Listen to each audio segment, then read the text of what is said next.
asalaamaaleykum daleen ak jàmm seen Buzz M TV daleen ak jàmm si xibaar Aminata Touré ginnaaw conférence de presse bi nga xam ne nag doon na ko amal moom Aminata Touré mi nag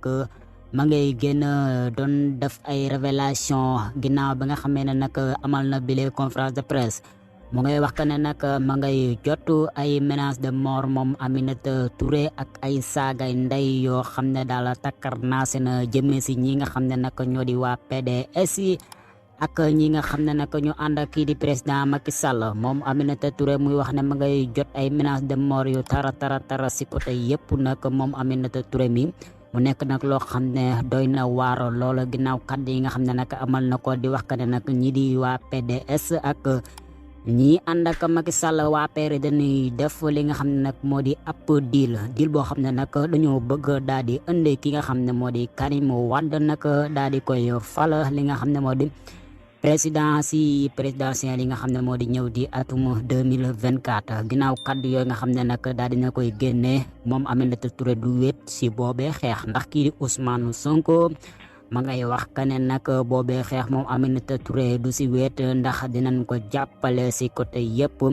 di woo patriote yëpp nag ñu daal di xeexal kii di Aminata Touré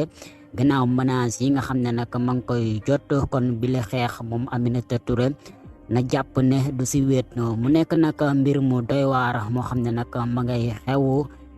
si kii nga xam ne moo di Aminata Touré ginnaaw ba nga xamee ne nag daal dinay tàqale ko ak Macky Sall boobee ba léegi nag muy jël ay kaddu di ko yàq kii di président Macky Sall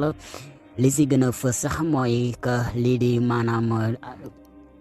élection présidentielle yi di ñëw maanaam moom Macky Sall du si bokk boobee kaddu nag moo gën a jib si ay kaddoom yu mu daa wax waaye bile yoon nag moom dafa laal feneen foo xam ne nag dafa mel ni wala góomba doonu méttee ba tax nag muy jotu ay menaces yoo xam ne daal ma ngay jugee si wàllum ñi nga xam ne ñoo ànd ak Macky Sall ak waa PDS yi mu nekk mbir mu doy waar di leen jaajëfal dina leen toppal bi lépp information